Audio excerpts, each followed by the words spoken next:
ಊಟ ಬೇಡಮ್ಮ.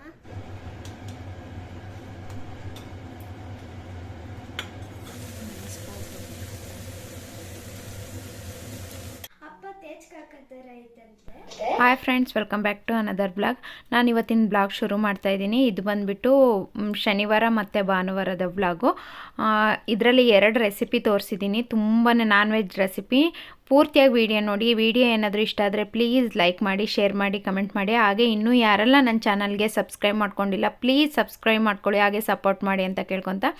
ಇದು ಬಂದುಬಿಟ್ಟು ಸಾಟರ್ಡೆ ಮಧ್ಯಾಹ್ನಕ್ಕೆ ನನ್ನ ಮಕ್ಕಳೆಲ್ಲ ಬಂದ್ರಲ್ವ, ಅಲ್ಲಿ ಕುತ್ಕೊಂಡು ಮಾತಾಡ್ತಾ ಇದ್ವಿ. ಹಾಗೆ ಇವಳು ಮೇಕಪ್ ಎಲ್ಲ ಮಾಡ್ಕೊಂಡು ಬಂದು ಫೋಸ್ ಕೊಡ್ತಾಯಿದ್ಲು. ಅದರಿಂದ ಅದೊಂದು ವೀಡಿಯೋ ತೊಗೊಂಡೆ.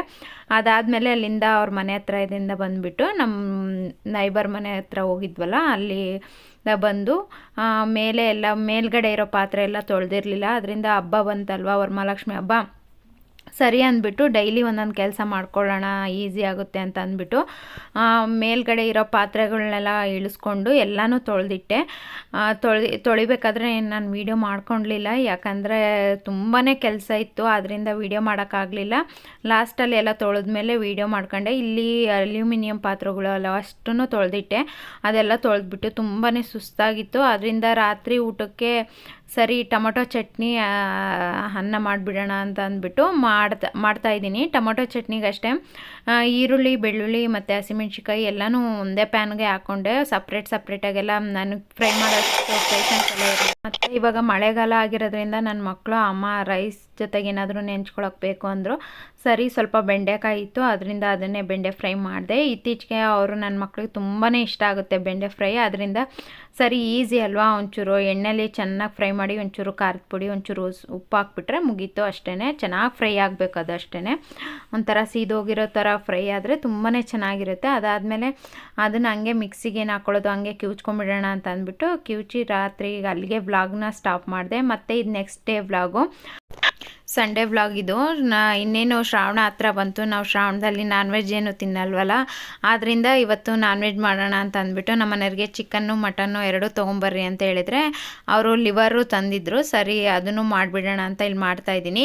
ಇದು ಸಾಂಬಾರು ಬಂದುಬಿಟ್ಟು ನಾನು ಯಾವ ವಿಡಿಯೋದಲ್ಲೂ ನಾನು ಶೇರ್ ಮಾಡಿಲ್ಲ. ಇದು ಶ್ವೇತಾ ಅನ್ನೋರು ಕೇಳಿದರು, 2 ವೀಕ್ಸ್ ಬ್ಯಾಕ್ ಕೇಳಿದರು. ನಮ್ಮ ನಾದಿನಿಯವ್ರು ಬಂದಾಗ ಮಾಡಿದ್ದೆ, ಅದರಿಂದ ಅವರು ಕೇಳಿದರು. ಆದರೆ ನಮ್ಮ ಮನೆಯವರು ಶಬರಿಮಲೆಗೆ ಹೋಗಿರೋದ್ರಿಂದ ನಾನು ಮಾಡಿರಲಿಲ್ಲ ನಾನ್ ವೆಜ್ ಏನು. ಅದರಿಂದ ಇವತ್ತು ಸರಿ ಶೇರ್ ಮಾಡೋಣ ಅಂತ ಮಾಡ್ಕೊತಾ ಇದ್ದೀನಿ. ಇದು ಬಂದುಬಿಟ್ಟು ಮಟನ್ನು ತುಂಬಾ ಚೆನ್ನಾಗಿತ್ತು. ನೋಡ್ತಾ ಇರ್ಬೋದು, ಈ ಥರ ಕಲರ್ ಇರಬೇಕು, ಮಟನ್ನು ಚೆನ್ನಾಗಿರುತ್ತೆ. ಅದಾದ ಮಟನ್ನೆಲ್ಲ ತೊಳೆದ್ಬಿಟ್ಟು ನಾನು ಒಂದು ಕುಕ್ಕರ್ಗೆ ಒಂದು ಸ್ವಲ್ಪ ಎಣ್ಣೆ ಜಾಸ್ತಿ ಇದ್ರೇ ಮಟನ್ ಸಾಂಬಾರು ಟೇಸ್ಟೇ ಆಗೋದು. ಅದರಿಂದ ಸ್ವಲ್ಪ ಎಣ್ಣೆ ಹಾಕ್ಕೊಂಡು ಅದಕ್ಕೆ ಮಟನ್ ಹಾಕ್ಕೊಂಡು ಒಂಚೂರು ಅರಿಶಿನ, ಒಂಚೂರು ಉಪ್ಪು ಹಾಕ್ಕೊಂಡು ಇಲ್ಲಿ ಕುಕ್ಕರಲ್ಲಿ ಬೇಯಿಸ್ಕೊತಾ ಇದ್ದೀನಿ. ಅದು ಚೆನ್ನಾಗಿ ಕುದಿಬೇಕು.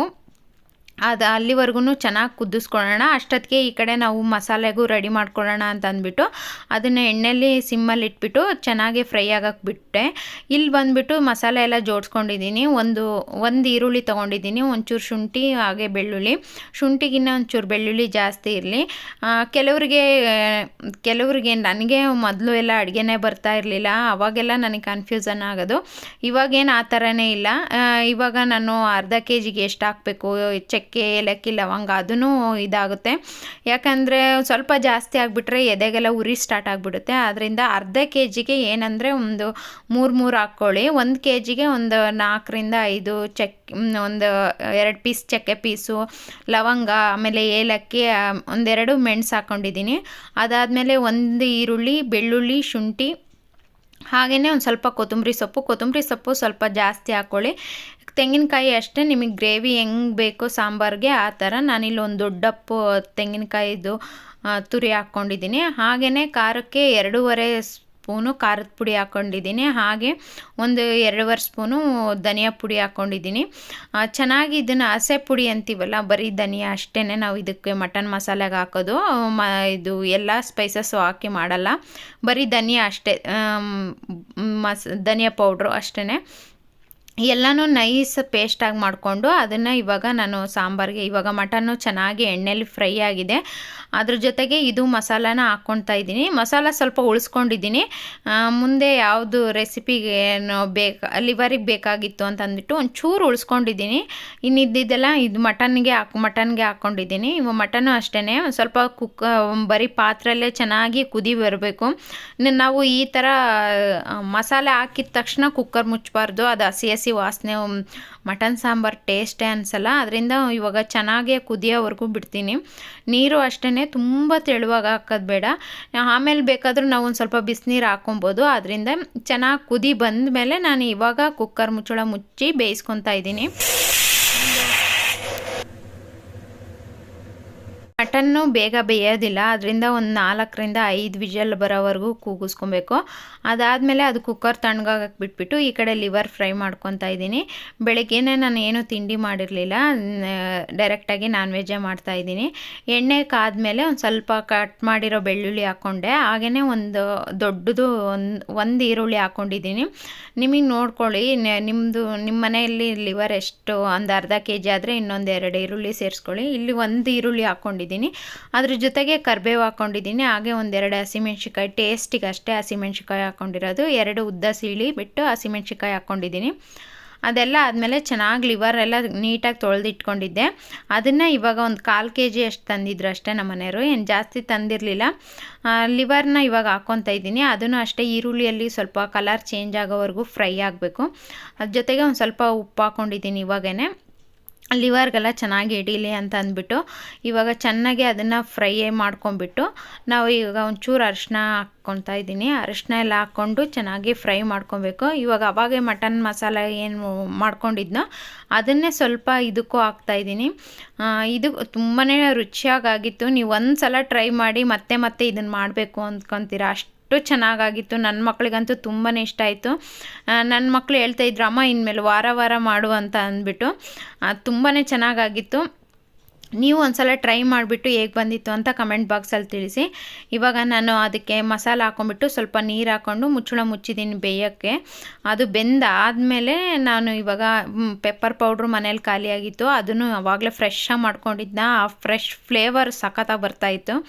ಇವಾಗ ಜೊತೆಗೆ ಪೆಪ್ಪರ್ ಪೌಡ್ರನ್ನು ಹಾಕ್ಕೊಂಡು ನೀರೆಲ್ಲ ನೋಡ್ಬೋದು, ಅದು ಲಿವರ್ ಬೇಯೋವರೆಗೂ ನೀರಲ್ಲಿ ಚೆನ್ನಾಗಿ ಕುದ್ದು ಈ ಥರ ಎಣ್ಣೆ ಬಿಟ್ಕೊಬೇಕು, ಆ ಥರ ಬೇಯಿಸ್ಕೊಬೇಕು. ಇವಾಗ ಒಂಚೂರು ಪೆಪ್ಪರ್ ಪೌಡ್ರ್ ಹಾಕ್ಕೊಂಡು ಬೇಯಿಸ್ಕೊಂಡಿದ್ದೀನಿ.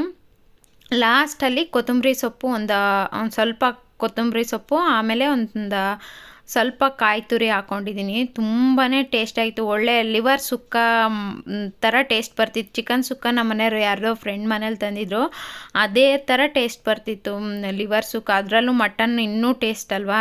ಆದ್ದರಿಂದ ಕೊತ್ತಂಬರಿ ಸೊಪ್ಪು ಕಾಯಿ ತುರಿ ಹಾಕ್ಬಿಟ್ಟು ಎಲ್ಲ ಮಿಕ್ಸ್ ಮಾಡಿ ಒಂದು 2 ನಿಮಿಷ ಮುಚ್ಚಳ ಮುಚ್ಚಿ ಬೇಯಿಸ್ಕೊಳ್ಳಿ. ತುಂಬ ಹೊತ್ತು ಬೇಡ, ಸಿಮ್ಮಲ್ಲಿ ಇಟ್ಬಿಟ್ಟು ಒಂದು 2ರಿಂದ 3 ನಿಮಿಷ ಚೆನ್ನಾಗಿ ಬೇಯಿಸ್ಕೊಂಡ್ರೆ ತುಂಬಾ ಚೆನ್ನಾಗಾಗಿತ್ತು ಲಿವರ್ ಫ್ರೈ. ನೀವು ಒಂದ್ಸಲ, ನಾನು ಹೇಳೋದು ಇದನ್ನು ನೀವು ಮಾಡಿ ಮನೇಲಿ. ಇನ್ನೇನು ಶ್ರಾವಣ ಶುರುವಾದರೆ ಮಾಡೋಕ್ಕಾಗಲ್ಲ ನಾನ್ ವೆಜ್ಜು.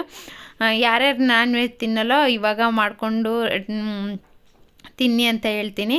ತುಂಬಾ ಚೆನ್ನಾಗಾಗಿತ್ತು. ಆದ್ದರಿಂದ ಅದಾದಮೇಲೆ ಇವಾಗ ಮಟನ್ ಸಾರು ಎಲ್ಲ ತಣ್ಣಗಾಗಿತ್ತಲ್ವ, ಇವಾಗ ಒಂದು ಸ್ವಲ್ಪ ಮುಚ್ಚಳ ತೆಗೆದ ತಕ್ಷಣ ಒಂದು 2 ನಿಮಿಷ ಕುದಿಸ್ಕೊಬೇಕು. ಅದು ಎಣ್ಣೆ ಎಲ್ಲ ನೀಟಾಗಿ ಬಿಟ್ಕೊಂಡ್ರೆ ಇನ್ನೂ ಚೆನ್ನಾಗಾಗಿರುತ್ತೆ. ಆದ್ದರಿಂದ ಅದಾದಮೇಲೆ ನೋಡ್ತಾ ಇರ್ಬೋದು ನನ್ನ ಮಗ ಬಂದ. ಅದರಿಂದ ಮುದ್ದೆ ಏನು ಮಾಡಿರಲಿಲ್ಲ, ನಮ್ಮ ಮನೆಯವರೆಲ್ಲ ಹೋಗಿದ್ರು ಅಂತ ಅಂದ್ಬಿಟ್ಟು ಬರೀ ಚಪಾತಿ ಮಾಡಿಕೊಟ್ಟೆ. ನನ್ನ ಮಕ್ಕಳು ಮುದ್ದೆಗಿನ್ನ ಚಪಾತಿ ಜೊತೆಗೇ ತುಂಬಾ ಇಷ್ಟಪಡ್ತಾರಲ್ವ. ಅದರಿಂದ ಇದಾಗಿತ್ತು ಇವತ್ತಿನ ವಿಡಿಯೋ. ಈ ವಿಡಿಯೋ ಏನಾದರೂ ನಿಮಗೆ ಸ್ವಲ್ಪನಾದರೂ ಇಷ್ಟ ಆದರೆ ಪ್ಲೀಸ್ ಲೈಕ್ ಮಾಡಿ, ಶೇರ್ ಮಾಡಿ, ಕಮೆಂಟ್ ಮಾಡಿ. ಹಾಗೆ ಇನ್ನೂ ಯಾರೆಲ್ಲ ನನ್ನ ಚಾನಲ್ಗೆ ಸಬ್ಸ್ಕ್ರೈಬ್ ಮಾಡ್ಕೊಂಡಿಲ್ಲ ಪ್ಲೀಸ್ ಸಬ್ಸ್ಕ್ರೈಬ್ ಮಾಡ್ಕೊಳ್ಳಿ, ಸಪೋರ್ಟ್ ಮಾಡಿ. Thank you for watching.